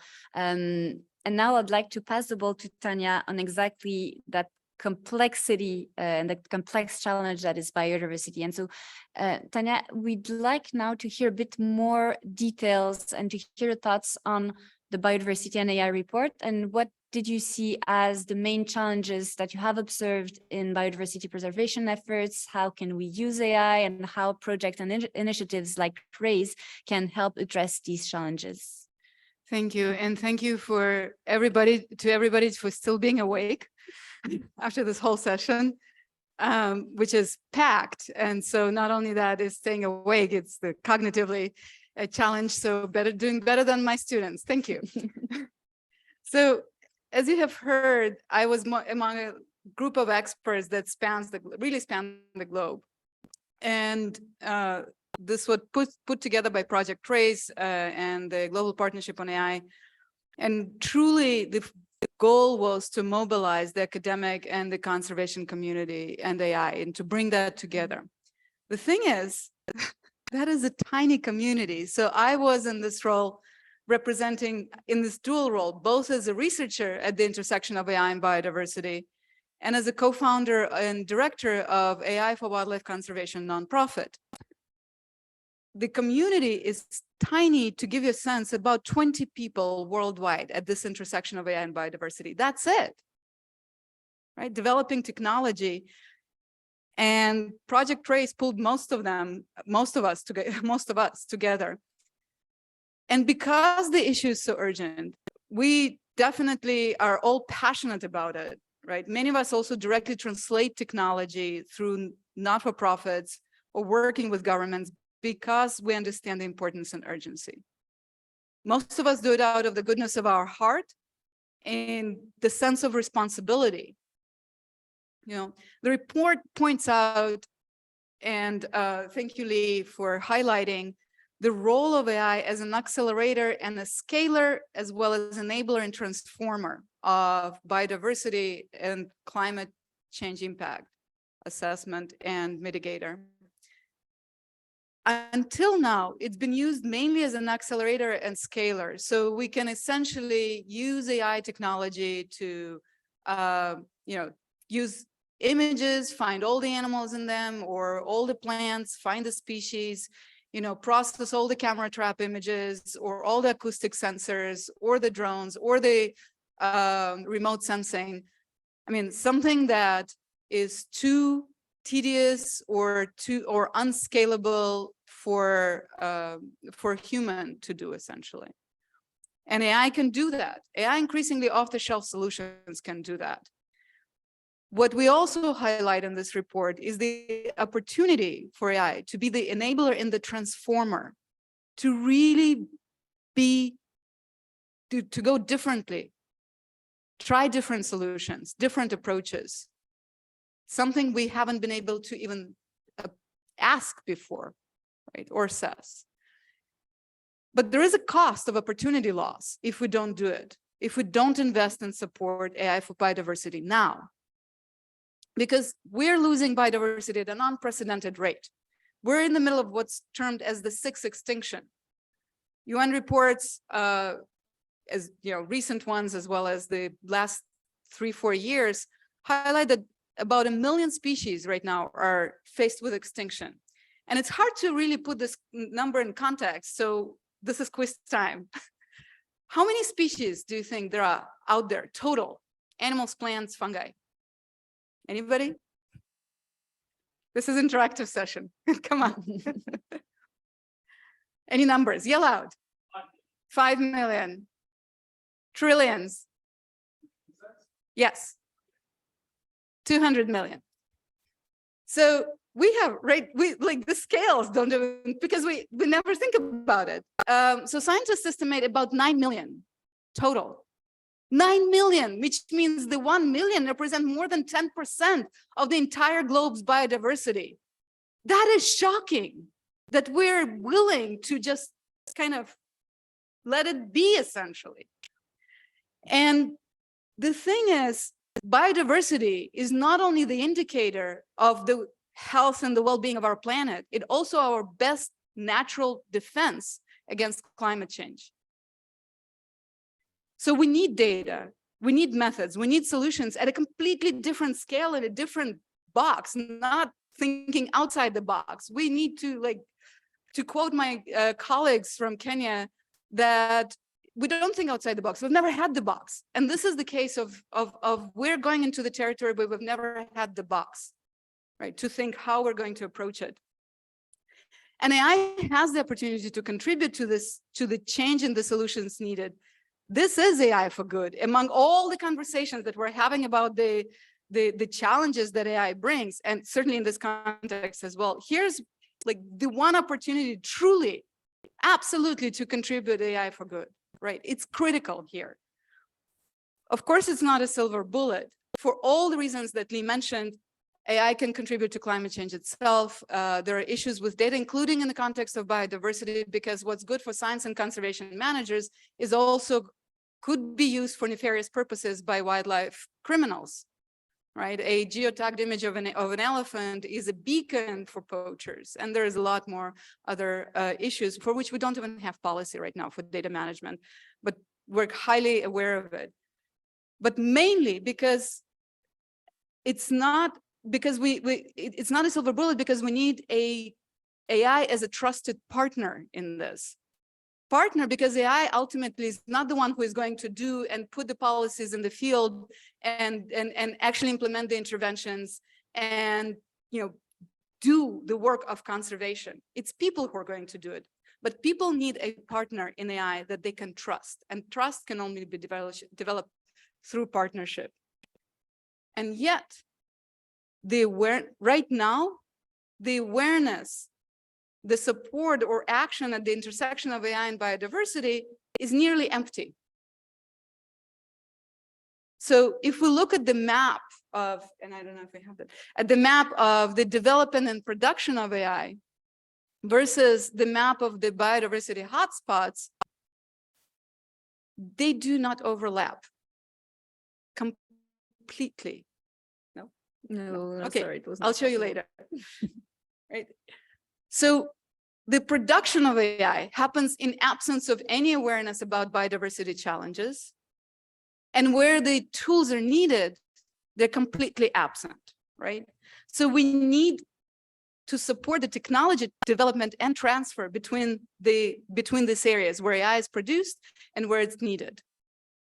So the governments that need to put funding for AI or climate, the problem is also so that the governments that put funding for AI or climate research and development do not even include biodiversity or conservation. So as an example, the global center, so right now there's a call by federal governments of US, UK, Australia, and Canada for global climate centers, and the partnerships fund primarily, even though they mentioned biodiversity, UK and Australia will fund it only if it is CO2 emissions or sustainable energy. So they will not fund biodiversity in this call. Only Canada and US will, but it's like the footnote essentially. So there is lack of awareness. This example shows that there is lack of awareness of how important biodiversity preservation is in the context of climate change, right? And how important AI is a tool. It is a global and complex issue, and the protection of biodiversity is urgent. And so the global issue, of course, requires multi-stakeholder, multi-expertise, multicultural, multi-continent, global, multidisciplinary approach. There's not one person, not one project, not one organization or government that can solve this issue. So the value of projects like RAISE is that it brings together the resources, tools, people, and data to tackle these problems, and then raises the needed awareness, as I'm doing right now, as we're doing right now, for tangible deployment across the gamut of stakeholders. So we've done the first step for mobilizing this global community. We've done the first step on the path for biodiversity, AI, bringing together the experts in AI and biodiversity conservation, and determine sort of the tangible ways in which AI can assist in this efforts. So now the call, right? It's time to amplify this message, to build the necessary data infrastructure to truly commit the funding and resources to tackle this issue. And the urgency is there. I hope you hear it. That because not only because AI is expensive, but because the cost of inaction may be actually higher. And so we need coordinated efforts and the support of large-scale funders to make progress. We need to start talking about the biodiversity preservation just as much as we talk about climate change, and put the resources to make it happen. Thank you. Thanks very much, Tanya. Thanks for the strong message, for the strong call to action as well. And Leah, I want to turn back to you, because now that we've heard about like the needed next steps and the very powerful call to action from Tanya for biodiversity preservation, could you please share what are the next steps for Project RAISE? Yeah, so maybe we can just go to the next slide. You know, what we are doing, and again, we really welcome the input from the government stakeholders, is trying to come up with projects where we can operationalize some of the work that we've done. So I think that, you know, the one that's out ahead, as Sophie had talked about, was, you know, the UK has committed over £1 million to start developing the net zero data catalog. And, you know, that project is just getting underway. You know, we're also exploring, and some of the potential partners are listed up on the slide, you know, ways to develop impact assessment frameworks, because, you know, we need to figure out how we're gonna, you know, where we're gonna put the money, how we're gonna prioritize things, and if we deploy it, make sure that we have net benefits. So we've got various different projects that we're talking about. You know, we are also collaborating with other groups within GPAI, for example, the groups working on pets and data institutions, to be there. And, you know, again, we're in various conversations with governments about other projects. We're sort of taking general risk management frameworks and trying to apply those in the sustainability context. And GPAI is a multilateral organization. I think the message, in addition to the call to action that Tanya said so eloquently, I think the other key message is too that we want to be here to support the government. So we want to hear from you, of the many issues that you want to tackle. What are the priorities? We want to be here to serve the interests of the government and tackle the issues in a multilateral way. And I think, Tanya's passionate plea and information, just highlighted, how RAISE is really well positioned to bring together the leading experts around the world. And a couple other things that we've done, again, because we want to create tools that are good in practice, is we're publishing booklets. The first booklet on electricity has been published, where it's directed to players in that market to give them concrete steps on how to operationalize trustworthy AI. And we're going to have some additional booklets aimed at the agricultural community and other communities. So again, that's an example of concrete work that we're doing. Something else that we've done in collaboration with the OECD is looking at making sure that we take into consideration the adverse impacts of artificial intelligence. And we published a report with OECD that we presented at COP27 on, how do we measure both the direct impacts of AI, looking at carbon footprint, carbon emissions, but also looking at the indirect impacts of artificial intelligence. If we are using it in such a way that we're driving up consumption, and that consumption has an adverse impact on the environment, we want to make sure that that's taken into consideration too, and looking at it throughout the life cycle. So it's not just the operation of the data center, but looking at, what's the carbon impact of manufacturing the chips, doing the transport. So that's another area that we are involved in. And like I said, we've done that very closely with OECD.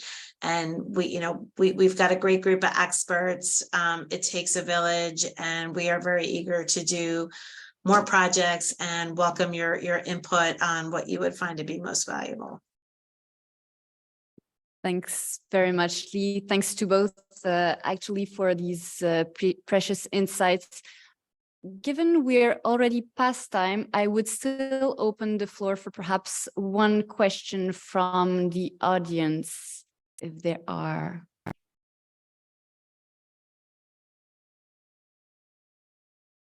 I see people thinking about questions. It's hard when we're the last panel before the cocktail party. Yeah, I know. I know. Well, Arnaud has one question. Thank you. It's just, I was reflecting on how we were talking earlier about advantage for first mover. Could we envision some kind of advantage for a country would be a first mover into leveraging AI to protect its own biodiversity? Would there be like some kind of economic advantages related to that? Not, well, economic in the bigger sense, like that considering biodiversity as into, well, at the core of the health of a country. Great. Thank you for that question. So there are several advantages if we want to be completely pragmatic. Biodiversity, even if we're not counting the ecosystem services, biodiversity is providing about $1.25 trillion in service to the planet. Like this is both the very pragmatic food supply chains, the biodiversity that is sustaining tourism, agriculture, that is contributing in various ways to zoonotic diseases and climate change, right? And mitigating the impacts of climate change. So, and serves as and pollinator health, like it's a very complex issue. And so there are clear economic implications for the loss of biodiversity or even not knowing what's going on. And the countries that are in a position to put in place the frameworks and the tools are also in a position to take very tangible economic benefits from this. They're also the ones who are setting agenda. And because the technology, so if we're talking about AI that would be developed for the context of addressing the challenges of biodiversity conservation, or even just biodiversity monitoring and change monitoring, which is a simpler problem, are also indirectly benefiting from the development of that technology, which is much more general and much more applicable than just in the context of AI and biodiversity. So yes, let's do it. Thanks very much, Tanya. And perhaps just as a wrap up of the session, let us be reminded about the urgency, I think, of action, the potential of AI as a tool to act for climate, to preserve biodiversity as well. But as Lee mentioned as well, the importance of developing these frameworks to measure the impacts of AI as well, to put it in the balance of our action. So thanks very much to you both. And oh yes, one last question. Sorry.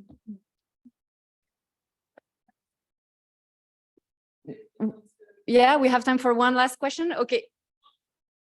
Okay.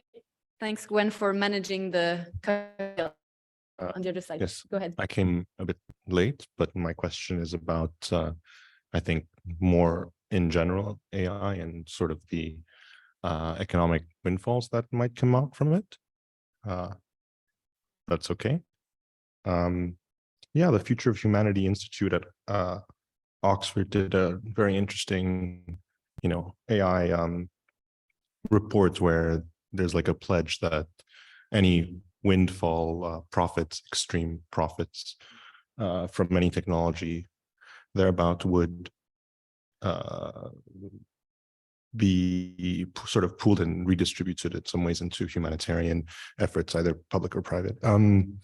Where sort of are we on, where is GPAI sort of on this issue in general? And what about you guys?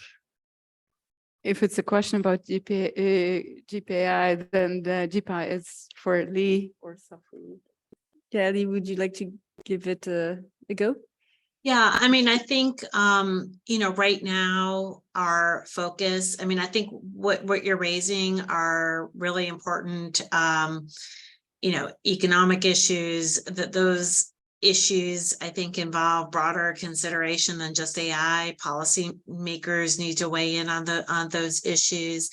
I think where we've been focusing our effort is on, how can we create the tools? How can we create an environment where AI is a net benefit, where AI can help improve the climate crisis, can help reverse some of the biodiversity laws.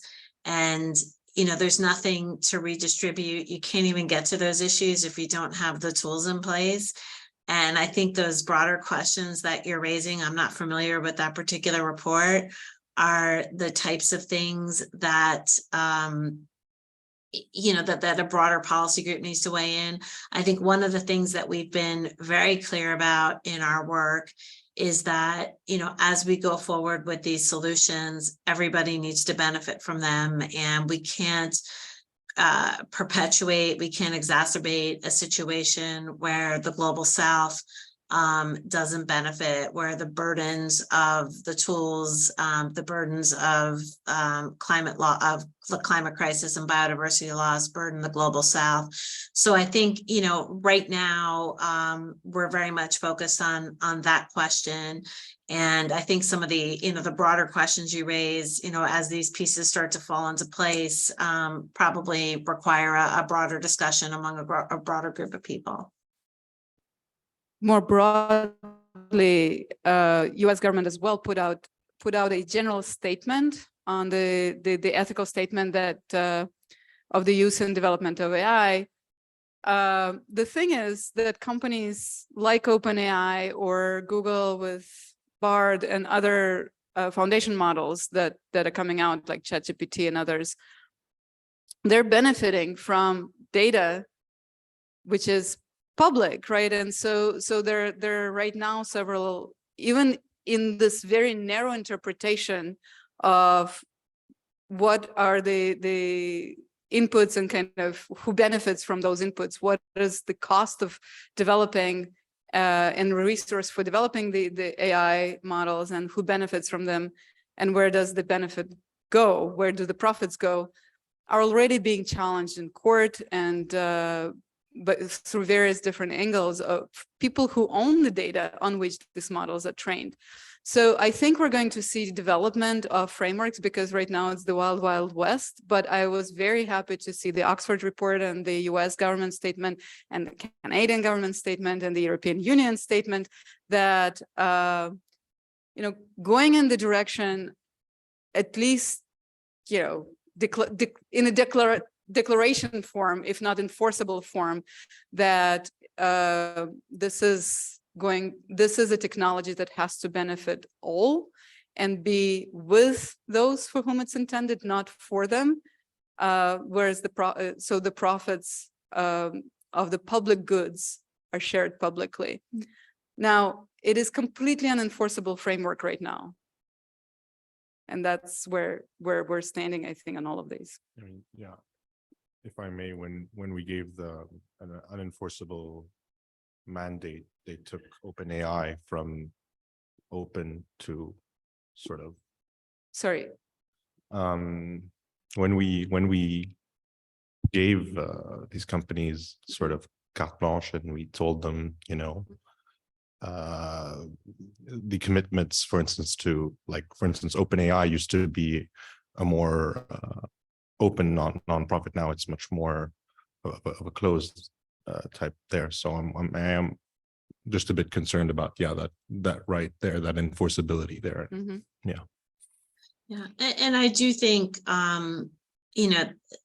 like this report with Project Raise, we are, as Sophie said, I mean, we are focused on within Project Raise of, trying to use AI to, to responsibly advance the environment. I mean, I think the questions you're raising are things that policymakers around the globe are looking at and working on. I'm very much involved in a lot of the responsible AI policy debates. And, I think it's important that we focus on those issues that you're saying, but I also think, kind of coming back to where we started with Project Raise, focusing on the potential of AI to advance efforts to combat climate change, to efforts to combat biodiversity loss, because those are two of the biggest crises of our time. So it's an all hands on deck approach. I think we need to kind of think through some of the issues that you're saying, and there's a lot of attention being on those, but I would hope that those issues don't sidetrack us from the important work that needs to happen on using AI to advance the environment. And I think that if you sort of look at our work and you look at the net zero data space as an example, we can start with sandboxing exercises. We can learn from the tools, and I'm kind of a grounds up type person, like start small, start with a use case, learn about it. And then as you learn more in terms of how the technology can be used, you can make really informed decisions on a specific technology on how that ought to be accessed, like with public data spaces, making informed decisions about how that data should be accessible. So, I guess my word of caution is you raise a lot of really important issues. They require a lot of important attention. But in addition to focusing on those, we also need to pay sharp focus on the Project Raise issues and make sure that they're going forward, because we'll learn more about AI, and it will also empower us to try to address the climate and biodiversity crises that we face. And to add to this very much, yes, and the fact that other companies that are developing AI right now do not focus on biodiversity and climate change, right? This is why that they're not going to benefit the public. We need to explicitly develop the tools, the technology that they put the data together and focus on the issues of AI and biodiversity if we want to address them. Yeah. And one of the things again that we could do, and again, we'd love support for doing this, is if we, could continue the work on impact assessments, and this kind of gets back to what Sophie was saying. If we had concrete scientific ways of being able to assess that as any AI application goes forward, what are the net benefits? How is this increasing efforts to address climate, efforts to address biodiversity loss? What are the impacts on the environment? And, if we can develop those metrics, if we can develop those tools, it gives us, it puts us in a better position to hold organizations accountable. So, that's why I just feel so passionately that this work needs to continue. And if we can solve some of these pieces, I think it will help provide some of the answers to the other questions that you've raised. Thank you. Thank you very much. I'd like to actually invite everyone to continue the discussion and the different, asking your different questions to the team at the cocktail that will take place in the room next door, actually. And so I'd like to thank all our speakers online and in person, all the moderators, the team members that contributed to the organization of the event. I'd like to thank our funders, the Canadian and Quebec government, and I'd like to thank you all here attending and making the time in your busy diaries to join you. So I'll be roaming around the cocktail to pick your brain on what do you see as the next opportunity. What do you see as the next key success factor, I would say, into implementing responsible AI and for a potential of collaboration, perhaps through RAISE or Pandemic Resilience Project or another project that comes out of GPAI. So thank you very much to everyone and have a nice day or afternoon or evening, depending on where you are on the planet online. Thank you very much.